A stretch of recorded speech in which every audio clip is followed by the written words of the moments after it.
So here I am unboxing the Milwaukee Fuel M18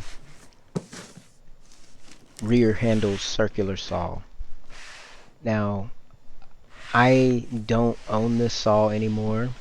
I purchased it when I actually purchased my first M18 table saw, and I did a big unboxing which I never uploaded, where I unboxed this circular saw, the table saw, and a couple of my M12 ratchets. So after doing this unboxing, basically I returned everything except for the ratchets because of the fact the M18 table saw, when I unboxed it, was actually cracked by the on the frame behind the anvil. So I was pretty disappointed. And to be quite honest, I actually returned that first one and went to a Home Depot that had one in stock, purchased that one, brought it home, and it was cracked in the same location. So the actual M18 table saw that I have currently is actually the third try that my third attempt at owning that saw. So obviously back when I purchased all these Milwaukee M18 tools, I actually purchased this saw, the table saw. I believe I purchased the 12-inch miter saw as well, and the half-inch and 3/8 inch. I think they're the impact ratchets that came out. So, and as I said, the only thing that I kept were the impact ratchets. And I just happened to be going through my computer and I found this footage, so I thought I would, just share it. I did end up hearing later that this particular circular saw, if I'm not mistaken, did have maybe a little bit of overheating issues by comparison to the dual flex volt rear handle saw, which I ended up purchasing at a later date. So I didn't have both of these saws in-house at the same time to where I could actually, test one against the other. As a matter of fact, I didn't even make any cuts with this saw. I put the blade in, I fired it up, and once I unboxed that table saw, my heart sank, and I returned everything because I had spent quite a bit of money. Now, one of the things that if you basically, when I purchased these saws, Home Depot was running a special where you would get like a free M8 or a free 8 amp hour battery. So I had like 3 or 4 8 amp hour batteries that I received when I purchased all of these tools for free. And it's so funny because I didn't really consider or even ask, but who knows, maybe I could have kept those batteries after I purchased the tools, even though I returned them. But I didn't. I actually returned all the batteries as well. So that's just me. That's just the person I am. So yeah, I mean, this is the M18 Fuel 7 1/4 inch rear handle circular saw. As far as in the hand, when I had it, it seemed like a decent saw. I mean, I can't attest to the power or anything like that because, as I said, I didn't make any cuts with it. But very similar design to the DeWalt, very similar in weight and everything like that.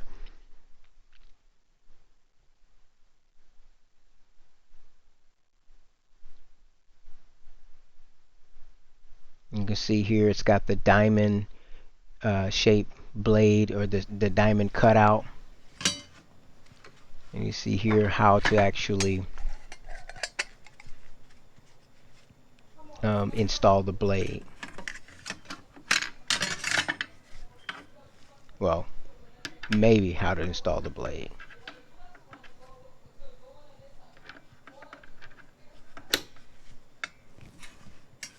This was actually my first rear handle saw that I purchased. Prior to this, I just had my original M18 circular saw from, I don't know, almost like 10 or more years ago. And this was going to be supposed to be a welcomed upgrade. And because I already had a whole bunch of red tools, that's, one of the reasons why I went for this particular saw. I was on the fence between this one and the Flex Volt.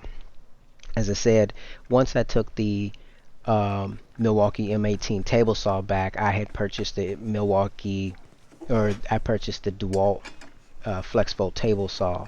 And since I bought that, I went ahead and decided to get the DeWalt Flex Volt rear handle circular saw, which ironically, even though I purchased it, I have to be honest, I don't use it nearly as much as I thought I would.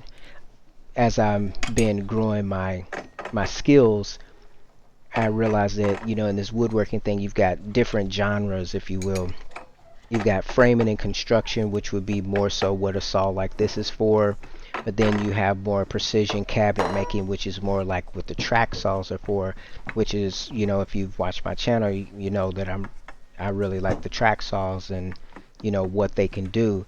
So I don't consider the purchase of a rear handle worm drive style saw to be necessarily a waste. However, I'm not doing as much framing as I thought I would be doing, and even when I do cut 2x4s at this time, I'm always trying to figure out a way to use my MFT and, not just using raw studs with my current project. So um, if I had it to do again, would I purchase the DeWalt 7 1/4?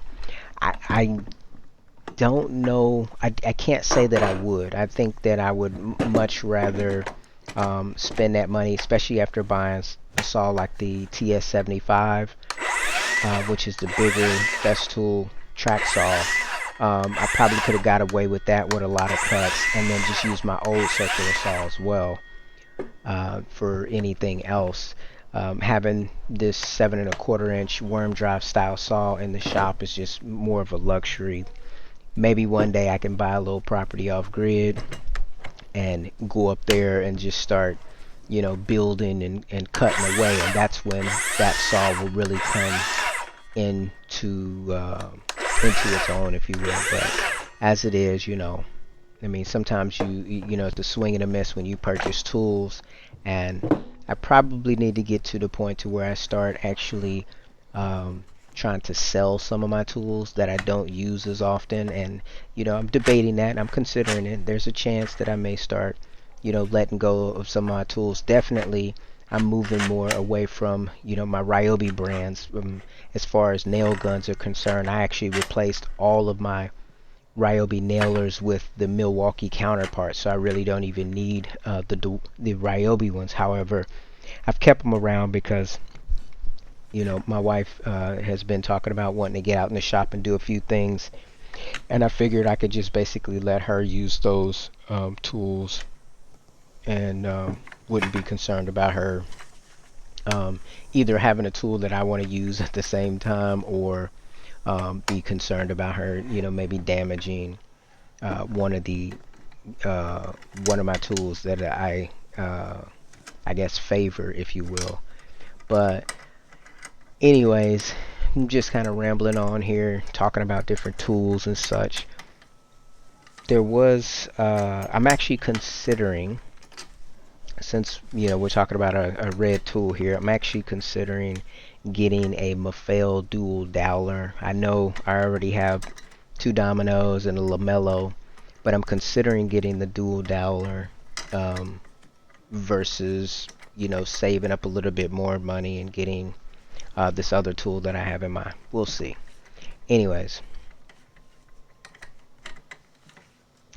so let's see here. What else am I doing with this saw? I guess I'm just tweaking with it now. Anyways, guys, I don't really have much else to say for this particular video. I just wanted to kind of use this footage, and I thought somebody may be interested in seeing this particular saw unboxed and initial setup. Sorry I don't have any cuts to share with this particular saw, and can't really speak on its performance, but it's always cool to get new tools and to interact with them. So And I know myself personally, I like to watch videos about tools. So here's another one to add to the collection of tool videos. Alright guys, I think I'm going to wrap this one up here. Thanks for taking time to watch the video, and I will see you in the next one.